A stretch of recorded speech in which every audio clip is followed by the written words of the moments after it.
All right, hello everybody, and welcome to the Survivor Palisades Episode 7 Exit Interview. I'm Emmett, the creator, producer, host, and editor of Survivor Palisades, and I'm joined with the seventh person voted out of this game, the four-time player, Sean. Sean, how are you doing today? I'm doing great, Emmett. Thank you so much for having me. It's good to be here. Yeah, four times. That's crazy to just even internalize that. That's the most out of anyone. So close yet again. You always make it far, come up just short. Got a few questions for you today, and yeah, we'll just get through it. So, when you first heard about coming back, this was I think you were one of the first people I reached out to. People who have been following these exit interviews know that we started reaching out for All Stars September of 2023. So you had about 9 months. Is that right? 9 months to prep for the season. You were like an instant yes. Tell me why it was an instant yes for you. And what was the prep like? What were you looking forward to about coming back? Yeah, I mean, obviously, like you said yourself, pretty easy yes. You know, I'd played the show 3 times before, so kind of felt like I had some unfinished business, never actually, made it to the end. So wanted to kind of try and prove myself one more time. And then in terms of preparation, rewatching the old seasons, um, kind of just preparing mentally for, both the social and physical aspect of the game. Just really wanted to, like I said, go out there and, prove myself. Totally. Yeah, so coming into the season, you had played with so many people. There were so many people on this season that you would play with. Coming in, you knew Dylan, you knew Sean, you knew Dylan, you knew Abigail, you knew Anna, you knew Chloe, you knew Catalina, and then you also knew Stratton and Gage from your personal life. Was there anyone you were wary of preseason? Maybe even someone that wasn't on the actual cast, but going into the season, you might have been scared to play against a little bit. I mean, definitely. I mean, I think quite a few people have brought this guy's name up, but Gage is definitely somebody who I thought was going to be a wild card coming in. Watching him in his first season, pretty reckless, and would just kind of tell people exactly what he was thinking. So that was definitely someone I was wary of. Obviously he this season didn't work out, too well for him. But no, I mean definitely going in, uh, that's someone, I mean, obviously nothing personal, but that's just a gameplay that I wasn't too familiar with or wanted to play with, to be honest. Totally, yeah. So you talked about Gage, the other personal relationship you had coming into the season, not someone you played with. You know, you knew Dylan, but only really from Survivor, so you didn't really know him personally. Stratton, you knew personally, as well as Abigail, who anyone who listens to this will know is your sister. You talked about Gage. Give us a little bit of backstory on if you were to or wanted to play with Stratton and Abigail going in. Did you? We see you align with Stratton pretty closely, but just talk me through those two. Yeah, I mean, so I guess, starting with Stratton, obviously we're great friends outside the game. I mean, so is me and Gage too. But Stratton's style of play, I think honestly aligned a little more closely with mine. So that's kind of why I wanted to, stick close to him. Um, Obviously it didn't end up working out too well. But that was kind of my thought process going in. And then Abigail, she's obviously a great player. Um, I mean, she's my sister, so clearly, I know how smart she is. But she was someone who, I never really knew if I could trust her in the game. And so that's why I never really got too closely aligned with her. But, clearly, I outlasted both of them. So. Yeah, going into the season with Abigail specifically, was it more like I want to play against you or like I want to beat you at this game? What was the feeling there? I mean, I think the thing with Survivor is, obviously you have outside relationships, but I try not to, let that affect the gameplay too much, to be honest. Nothing about the game is personal, so I wouldn't say I was going in thinking that, oh, I want to beat her or oh, I want to, you know, do this, do that. It's more just kind of a feel thing in terms of when you're actually playing the game. Yeah, totally.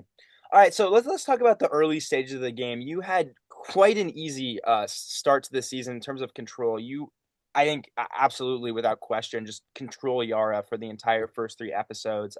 We watched the early predictions. You see Chloe, we see you, and we see Abigail, sort of everyone's top three going into the merge as people who have the best chance of winning. You sort of steamroll Catalina, you completely save Stratton and get everyone to vote her out. You have, an alliance with Chloe that's really important throughout the season, with Stratton and also with Chase with the boys thing. How were you able to get away with that and get, so little blood on your hands and just have so much control?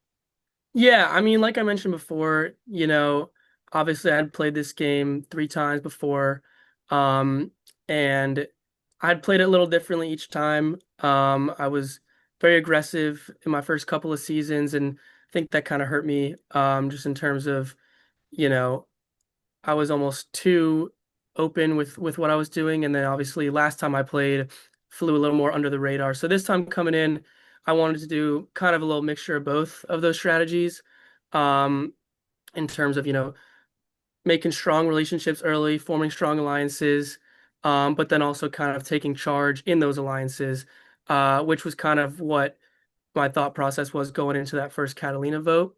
I wanted to, like you mentioned, I made strong relationships with Chloe and Stratton. Um, and, I wanted those to stick, but I also wanted to kind of be the leader of that alliance to position myself well in the game. And that was part of why, I just kind of went with the Catalina vote. It was an easy vote, but I felt like that would, both help establish strong relationships and kind of cement myself as like a leader in the tribe. And then, Totally. in terms of how I got away with that, I guess, it all comes down to the relationship aspect of the game. So, I feel like I just said, as long as you can make those strong relationships, you can really do whatever you want. Totally. Yeah, just really quickly, why was Chloe someone that you connected with as much as Stratton? What is it about Chloe and her gameplay style? Did you feel it was also similar to Stratton's, that it was just easy to align with her based on how you played the game? You had played before together. Yeah, I mean, Chloe's really smart. So she was definitely somebody going in that, I wanted to make sure was on my side. Because when there's somebody like that in the game and they're not aligned with you, it can be definitely very scary. And so I wanted to make sure I got ahead of that and got a strong alliance with her early on, so I didn't have to worry about always kind of going back and forth with somebody that smart. Totally. Yeah, so we get to the merge and we see like a really, really strong flip in what happened. You're actually left out of the vote here. And I think that really surprised a lot of people. What sort of happened there? I know, take me through that. It might be a little confusing to even get through, but we see everyone but you and Stratton vote for Stratton. You voted for Dylan there. Why did you feel it was smart to go for Dylan at the merge? Just talk me through all of that. um yeah, Dylan, is a huge threat. Obviously, he's, very smart, intellectually, also, strong dude. So I kind of, felt like he was somebody that we should try to take out early, just so that, that whole challenge threat doesn't come into play. And also, he's just kind of a scary player in terms of, how smart he is. So obviously, I was aligned with him, but I felt like, he was somebody that I did need to make a move on earlier rather than later. Yeah, for sure. All right, so moving forward just a tiny bit, at the final seven, after you were in danger at the Ella Rose vote, and you managed to wiggle your way out of that. Going into the next vote, you don't get immunity, you lose it at the auction. I'm sure that was frustrating for you. Um, why don't you just tell me a little bit about that feeling at the auction and just sort of losing immunity constantly by like one chance? Yeah, I mean, you just said it yourself. I mean, that was like kind of the theme for me this season. I've just felt like all those 50-50 kind of, chance things just never went my way. Um, you know, so it was obviously super frustrating, especially because I definitely felt like I needed that immunity. Obviously it worked out, but it was just kind of, yeah, I mean, like you said, it was just kind of very frustrating, honestly. Yeah, for sure. So we see Chloe actually end up saving you here. You Yeah. talked a little bit about your relationship with Chloe, but just tell me a little bit more about why that was important there. Did you expect to survive that vote? I mean, really, just one of the craziest votes. Such a fun one to be a part of. Even more fun that you guys are siblings. I think that makes it even better. Yeah, so I mean, honestly, no, I didn't expect to survive that vote. Like I said, obviously, Chloe was somebody that I wanted to align with early on and make sure she was on my side. But going in, I really didn't know which way she was going to vote on that. Um, I thought she was gonna, stay strong with the girls. So when I saw Abigail's name come out on that last vote, I mean, you guys all saw how shocked I was, obviously. Um, so it was definitely a surprise, but I'm glad I did establish that early relationship with Chloe, to at least be able to make it past that vote. But no, I was definitely very surprised. Yeah, speaking just about that tribal, just a tiny bit more. Tell me a little bit about Abigail's idol. Did you have any idea or inkling that she was just doing that right behind you the whole time? I had no idea. I had no idea really until you know I watched the episode and I saw she pulled it out of that little urn at the tribal, which I thought was crazy. That she not only got kind of blindsided like that, but went home with an idol that she found at that very tribal, um, to her brother too. So it was just kind of a whole crazy story. Couldn't write a movie uh, that good. Uh-uh. Yeah. Everyone Yeah. on TikTok that says some people on TikTok are like, "Oh, like this is scripted." I mean that sounds pretty good and pretty scripted, but I promise you guys we're not. Yeah, no, that's what I'm saying. I mean, you would almost think it's scripted, Right. with how insane that was. But no, that was, I mean, like I said, it was that shocked me. Once in a TV show moment. Okay, yeah, just a few more questions wrapping up here. So we see you survive this vote, and you end up turning on Dylan or trying to turn on Dylan at the final six, and sort of ceding the power back to the girls. What was your fear with Dylan at that point in the game? You know, he had been sort of flying under the radar a bit at this point. What were you afraid of then? Yeah, I mean, I talked a little bit about it earlier, but Dylan's a huge threat. I mean, we all know he's won this game before.